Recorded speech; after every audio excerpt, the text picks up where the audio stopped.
Hello, this is Dr. Lisa Belisle, and you are listening to Radio Maine, or watching Radio Maine as the case may be. And today I have with me an artist and also health colleague, Alexandra Maurer. It's great to have you in the studio with me today.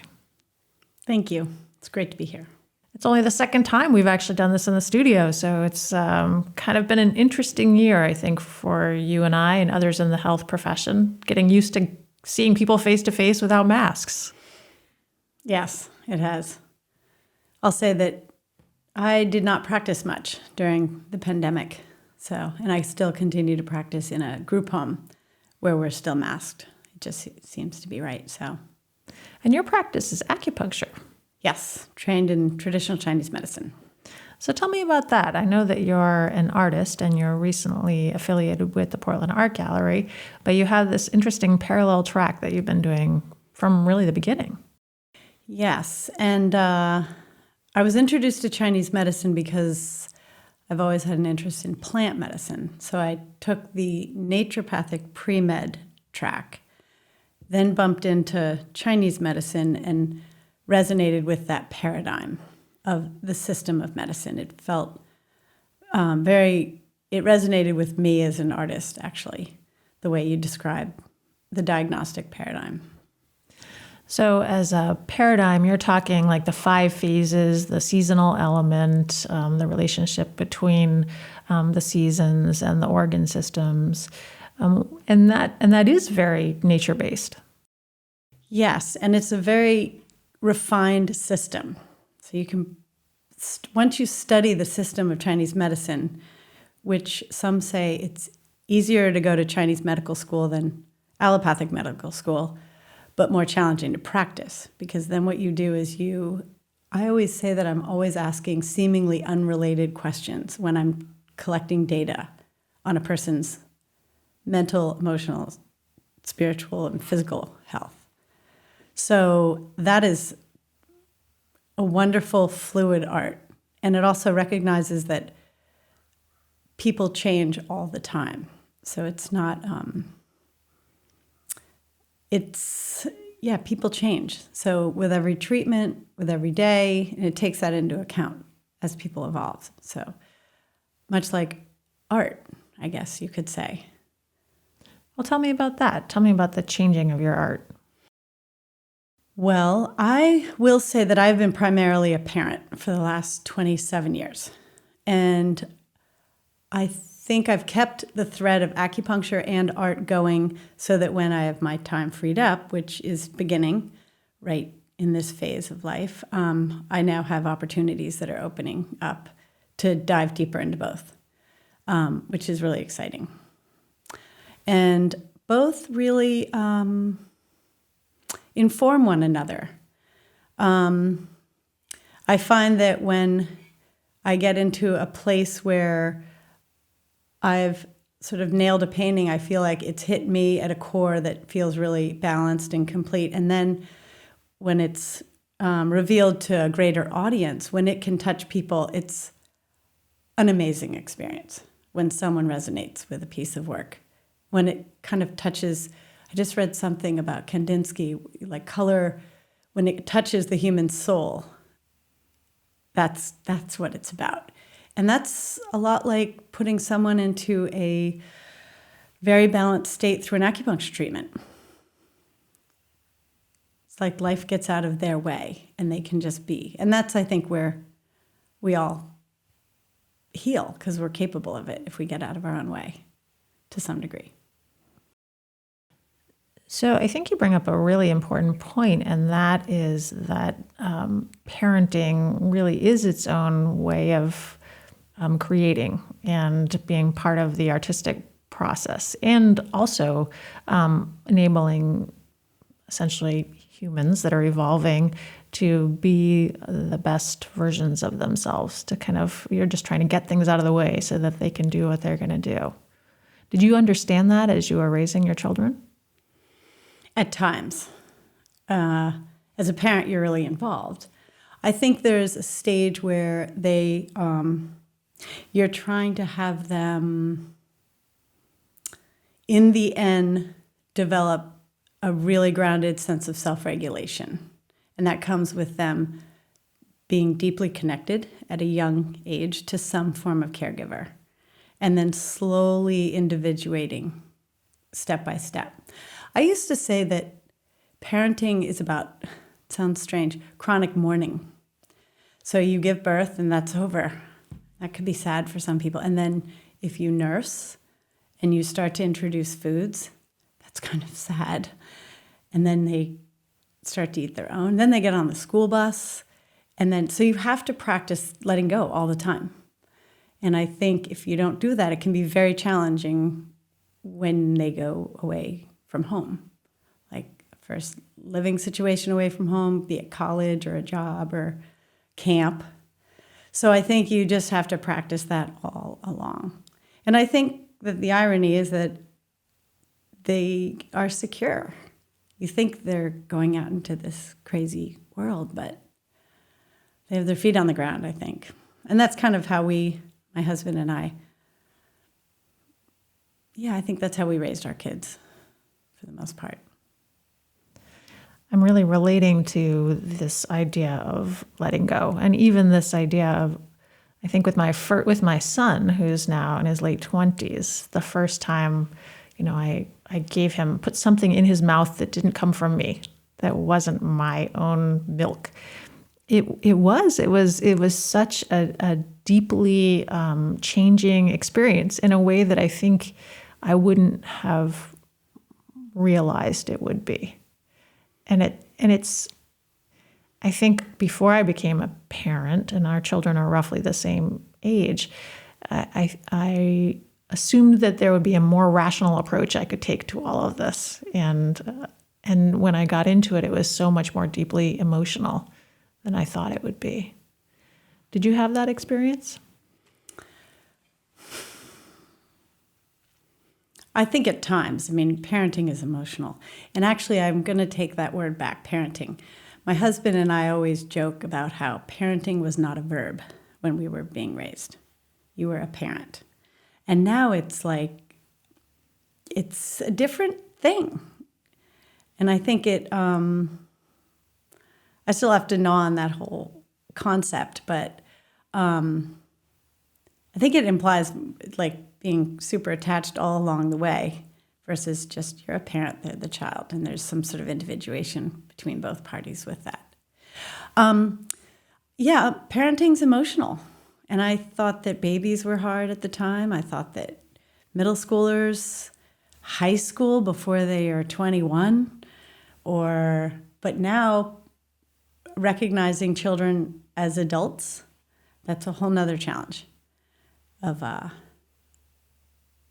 and hopefully if you learn to change along the way, that can make it easier, but it's still tough. One of the things that I did when my youngest was getting ready to go away to school was to find something almost to jumpstart my own next stage, which was I actually went back and got a business degree, even though I have other degrees. And it was really, I think at the time, I wanted to learn something new. I wanted to acknowledge that this was a different phase, but it also maybe was a way of distracting myself from this sense that something really had significantly changed. I know that you built a new home and transitioned out of the family farm, you said in 2017. Was there any bit of that could have been a means of moving into the next phase or even distraction? Yes, and I think we were ready to downsize. 17 acres and whatnot, old farmhouse. We weren't sure what was going to happen. We sold the farm without a plan. And it was a disruptive, hard 3 years, but I have to say at one point someone said, someone's not speaking up in this. And I meditated on that because we had some bumps along the way, like the failure of the sale of our house the day before it was supposed to sell, or there were a few other things. And I actually found more of my voice in the whole process. because I'm very privileged and have lived a very comfortable life. And so I often feel like, well, it's all going to work out. It's good. So sometimes I don't put my voice in when I really would like something a little different. So I found my voice in this process. I put my foot down and said, no, we're going to do this. And we built this wonderful house that's a near net zero house. It's an efficiency house. It's all electric, 12-inch walls, triple pane windows. So now we're living another level of our, the way we feel like we should live in the future as responsible people who were able to do this, with our state of the world, climate, fuel, things like that. So I will say I've been reflecting on this point of life in that this, I feel like, is the maintenance stage. So for the last 30 years, I've been getting degrees, I've been getting things, getting house, getting kid, or getting a career, getting, all that, growing. And that is perfect for that. And now I think the challenge is entering a maintenance phase. So not consuming to feel grounded, like being okay with, nurturing what I have, what is, being really, instead of human doing, I guess you could say. So that is a challenge when you've been busy or distractible for 30 years. I think that's the biggest challenge right now. How do you get yourself back to that place of maintenance? What are some of the things that you've needed to notice about your tendencies in order to put yourself into that place? Without sounding sort of the way people think now, gratitude practice and all that, but like really stepping back and using words like enough or gratitude for what is, as opposed to the storyline of, I'm not this, I'm not that, I don't have, like trying to improve all the time, when I'm pretty lucky to have my health, my mind, my healthy family, and just sitting with that. Also, as a testament that that's a great model for people in our culture to be. And I think the pandemic, I have a lot of friends who were pretty grateful to have the pandemic. It allowed, especially the introverts, to take a breath out. I don't know if you're familiar with the book Quiet.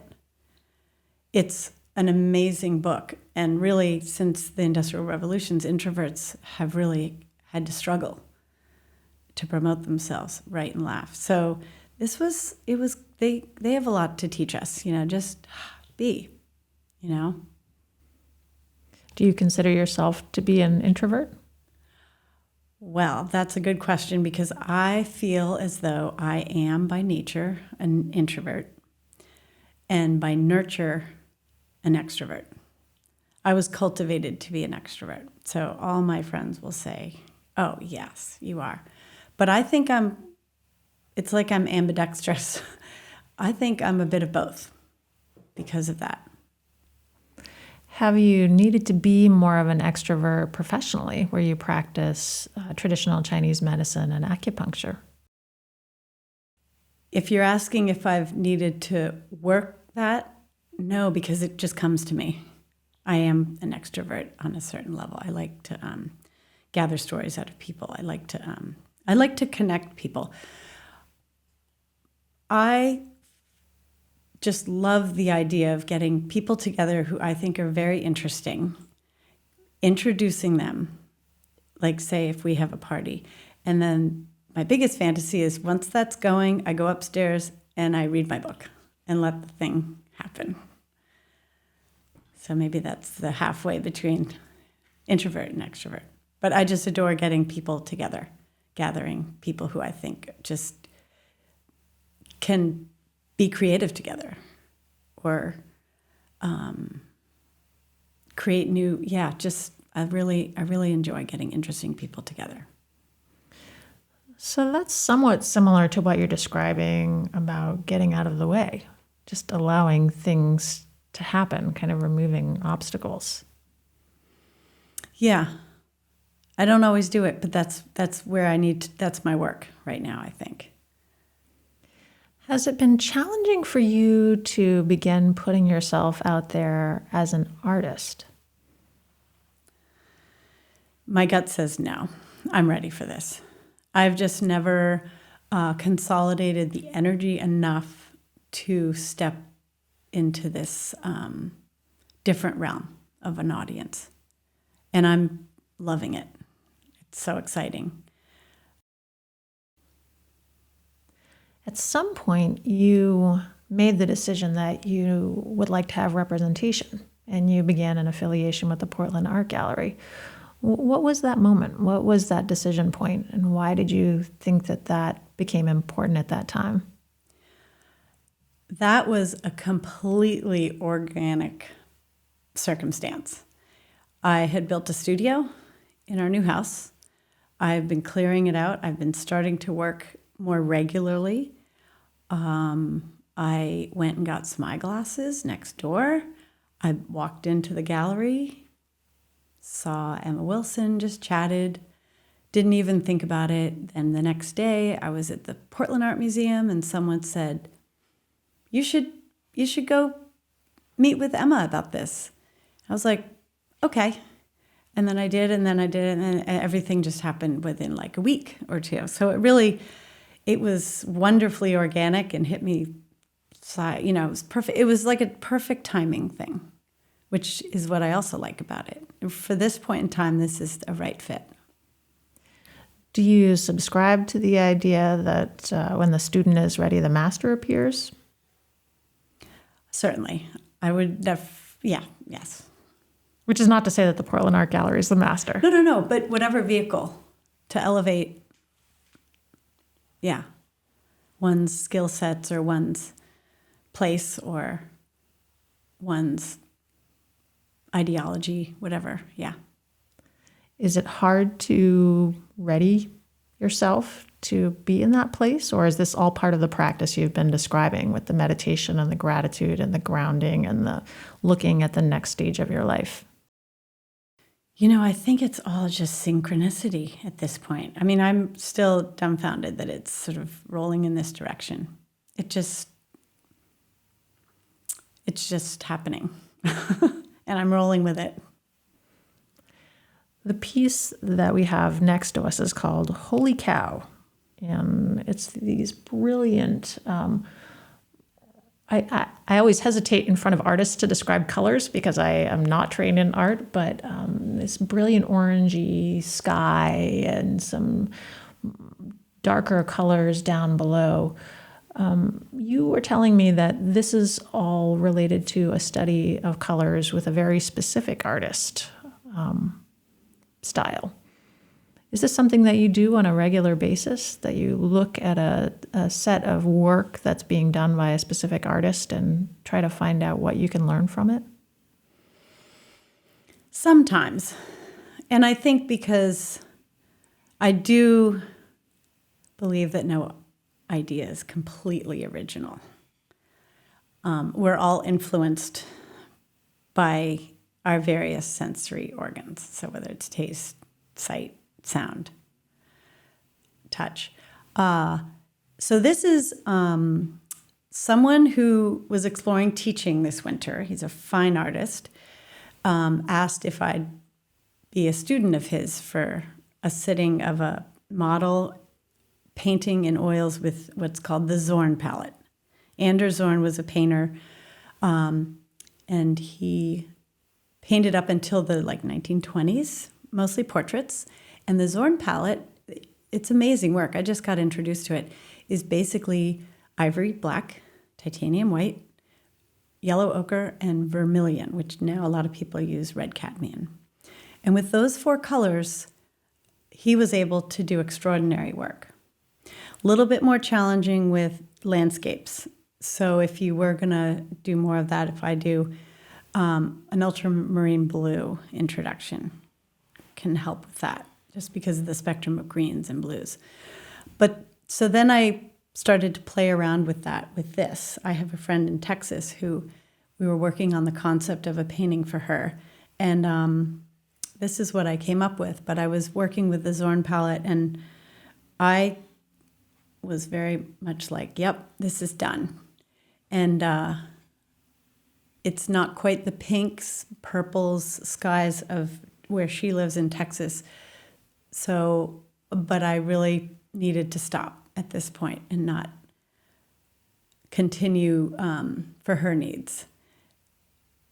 And that will happen at some point. I'll hopefully paint her a lovely painting. But and this was all good, which was great to do with her, because she inspired me to do this kind of content. So, but I was experimenting with that Zorn palette again. Why is it called Holy Cow? I thought I think it's kind of a funny painting.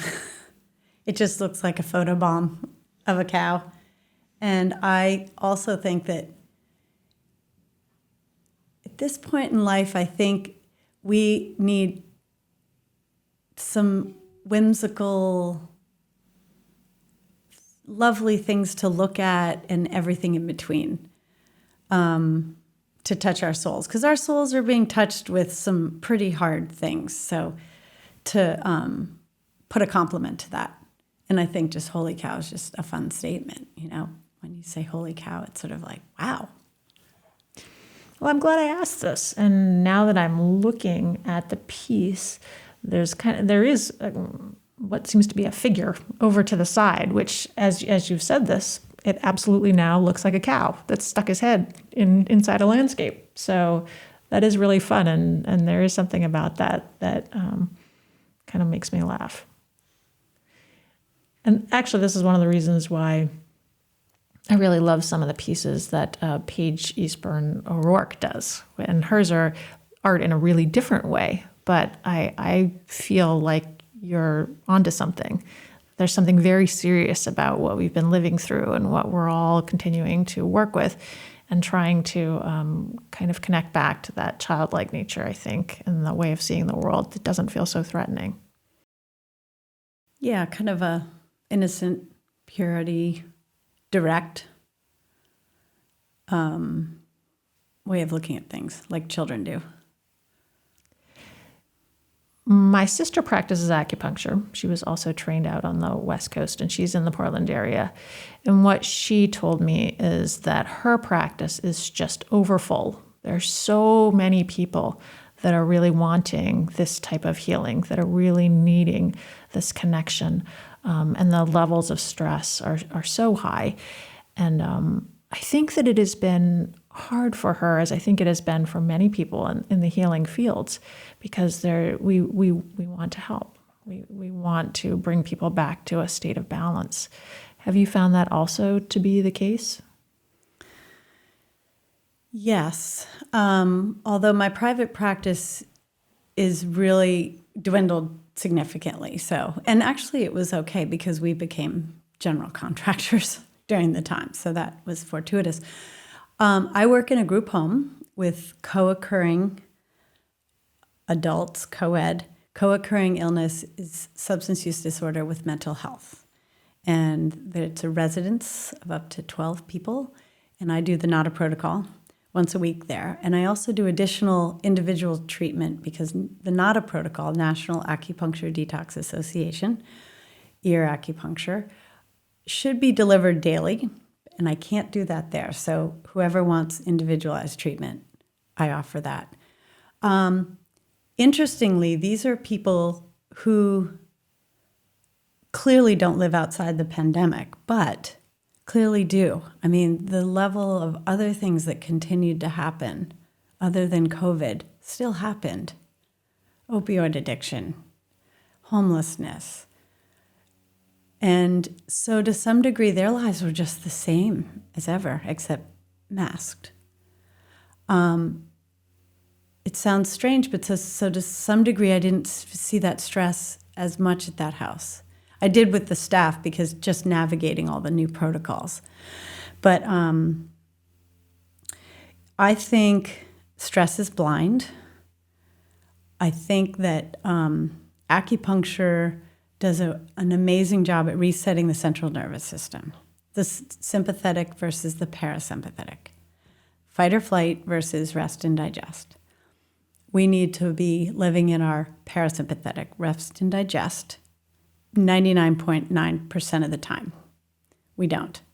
So that's, I think, the ultimate service in a basic way that acupuncture serves is that, getting the reset into that, because the cascade effect of that is better digestion, better sleep, better emotional regulation. And when all those happen, less destruction, less busyness, less, for lack of a better description, poor choices happen. So that's what I love about acupuncture. It's a great, great equalizer of the person, just grounds them into the parasympathetic. So I don't think I could smile any more broadly, because I resonate so deeply with what you're saying. And as someone who's trained in Western medicine and practices family practice, family medicine, but also has had this parallel path for 15 years or more, there's something I find that's so much more useful with acupuncture in many cases than any of the other things that I have ever learned. And when I'm with a patient that comes to see me, and many times they're referred by other family physicians or PAs or nurse practitioners, and they'll say to me, well, I need you to take care of my shoulder pain. And it's something that's very focal. And I'll say, yes. And also let me tell you about this other aspect of acupuncture that I find to be really deeply healing. And people don't, I think, quite understand that. So it's a re-education for them. I think it's different maybe when they come to see me than when they come to see you, because I would assume they have a little bit more of an understanding of what acupuncture is, but I don't want to assume that. Yes and no. Sometimes we're the last stop. My husband's a naturopathic doctor. He's often the last stop. And then often it is the first stop if there has been an experience or a word of mouth experience or a determination not to, say, have surgery. Let's try this, so to speak. It's all varied. It's all varied. I will say that most people who I begin to treat, I like to say that you need to practice getting acupuncture, because you need to get a few treatments to really understand it, because it's shifting your body into a potentially new way of being. I'm a tennis player. I'm a rackets player, hands down. Whatever racket I have in my hand, I love it. So I often say acupuncture treatment is like getting a tennis lesson for the game, which is out in life. So in terms of back to the parasympathetic, you're basically creating cellular memory of deep relaxation that you either intentionally or just because your nervous system has reawakened the parasympathetic, that you can call up in your daily life. So that's really how I work, especially with the group home. Like, notice how you feel at the end of your treatment. And then throughout your day, your week, take note of that, of where you are in that moment. Don't try to get back to the acupuncture feeling, but notice the space, the distance of that. And I think instead of trying to relax, if you just notice where you are, you'll remember on some level the capacity your body has to reach that parasympathetic, that rest, digestive state. It involves the amygdala, really, that part of our brain that stores our emotional memories, which is neuroplastic, and that's a whole nother pathway. We can change this kind of stuff. So it's great. It's really an interesting time, both mentally and physically with medicine, I think, with what we now know. Well, one of the reasons that I'm very glad to be in Western medicine and also know what I know and practice the way I practice is because I feel like some of the things like acupuncture that have always been here longer than traditional Western medicine, are going to become more useful because we are at a place where we realize medicine is good for some things, surgery is good for some things, we need emergency care, and also things like substance use disorder or things like grief maybe are better served by doing something else that's not been within the Western medical model. So it's kind of fun because all of these years I've been trying to convince other people that this is a good idea. And here we are, and people actually are starting to understand. So it makes me really happy to hear that you're using the NADA protocol because I'm trying to get this from my lips to the universe's ears. I'm saying this right now, is I'm trying to get this within our medical system. And you definitely understand the benefit of this, but to even start from the beginning and say, this is NADA, this is what this means, this is what it has to offer. It's interesting. It's interesting to have to be kind of the proponent of that. Yeah. The history of NADA is very interesting. It started in Lincoln Hospital in the Bronx in the 70s, where they didn't have enough funding for pharmaceuticals for withdrawal symptoms. There was a medical doctor, Michael Smith, who was an acupuncturist, who said, I've got this ear acupuncture protocol. Let's give it a go. And it reduced the withdrawal symptoms without medicating, which is hugely amazing, considering that I think at the time, one needle was 5 cents or something. So you're using 10 needles. That's great. Fast forward, it has spread to a lot of different places. I was trained in Portland, Oregon at OCOM, Oregon College of Oriental Medicine, and again, another synchronicity, David Eisen was brought from Boston by a judge in Portland, Oregon to start a court-mandated NADA program. And NADA, again, National Acupuncture Detox Association protocol.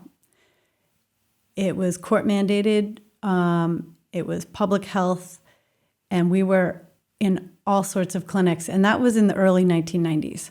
So when I moved to Maine in 1994, I tried different various ways to do it. I was going to be a full-time parent, so that was a big one that got in my way.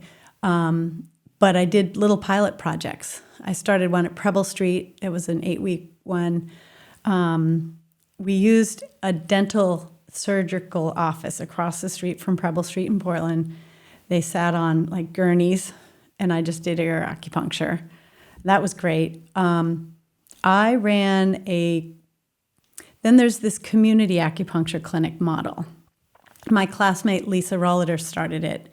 And basically it's a sliding scale community room. So it's somewhere between $10 to $30 a treatment.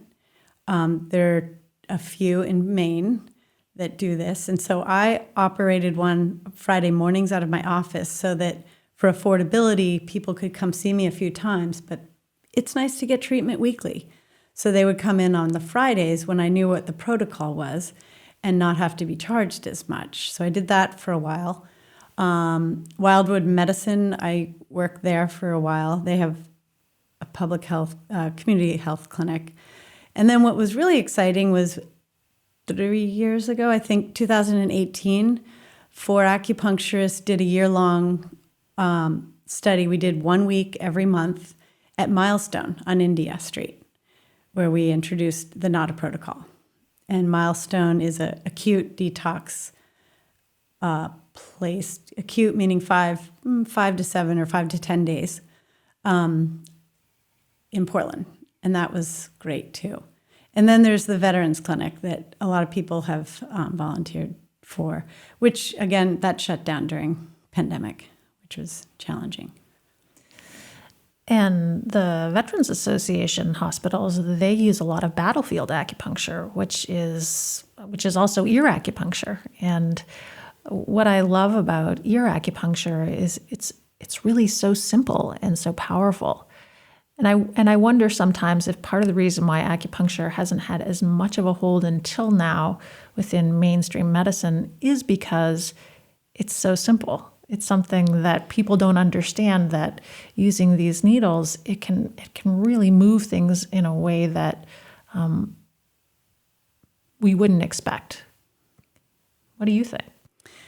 Well, having done a few auricular acupuncture courses, the ears are so close to the brain and they're so innervated. So they do have a potency that's a little different. And just for viewers, or the interesting thing, if you look at the ear, it kind of looks like, the fetus. So when you map it out, it has the spine and the different parts. It's very, very cool. So one thing I was going to say about the beauty of this protocol, and this I think was truly discovered after 9/11, was some people need to talk, some people need to be touched, and some people don't need either. And acupuncture offers all that full spectrum. When I'm treating someone who does not need to talk, is not used to talking about emotions, acupuncture works. If I need to work with someone who needs to process verbally, acupuncture works. And in between, some people are really not comfortable being touched. So I think that's where, when they started doing the protocol on trauma zones, that's where it really was a testament to a new level of access, not just addicts or whatnot. Well, this is one of the reasons we actually have our sculpture behind you with the large ears, is just acknowledging the importance of the ears in lots of different ways. I'm really struck by the fact that, like art, acupuncture can be both simple and complex, and it can be experienced on so many different levels. And it sounds like you've really spent time doing that. You've worked in studies with different color palettes. You started this back as an undergraduate, I believe. And have you had any revelations over the course of doing this now for, it sounds like a few decades, 3 decades, perhaps? Oh, certainly. And the one that stands out that I thought was pretty neat was, I'll just give one example. Tom Curry is a pastel artist in Brooklyn, Maine. And I did some pastel, I guess you could call plein air workshops with him about 10 or 15 years ago. And his method is he starts his pieces with the complementary color of what he's going to do. So orange complements blue. So if you have a blue sky, he will start with orange and then work blue over that. And that's when you study a very precise system, like color wheels. That's as precise a system as Chinese medicine. So you've got diagnosing, to me, involves internal, external, excess, deficient, hot or cold, distal, proximal. And then you put all of these in a very, very specific system. And then you have freedom. So you have very solid boundaries. And that's my biggest challenge with painting, is creating my own boundaries so that I can be free within it. And I think that's just a great metaphor for a lot of things. When we feel like we're confined or we create that boundary or structure, sometimes it seems as though we're limiting ourselves. But I think when you go through that risk of creating those structures, you actually open up to a wider spectrum. And I think Dietland might have mentioned that. She said, when you shut a door, another one opens. She said, no, you open the window and jump out. I loved that, what she said. So that's what I think about with art. I have to put a lot of self-imposed boundaries on it because anything can happen. Well, speaking of gratitude, I'm very grateful that I've had the opportunity to have this conversation with you today. I've learned a lot. I've really enjoyed getting to know you better. I think you and I have connected over the years, but to have this time to really have more of a deeper conversation has been wonderful. So I appreciate your willingness to come join me today. Thank you. This was really a pleasure. I've been speaking with Alexandra Maurer, who is an artist of her own right, but recently with the Portland Art Gallery. If you'd like to see more of her work, go to the Portland Art Gallery website. And I hope that maybe you'll have a chance to come join Alexandra and I at an upcoming opening at the Portland Art Gallery, which have recently gone live again. Thank you for joining us today on Radio Maine.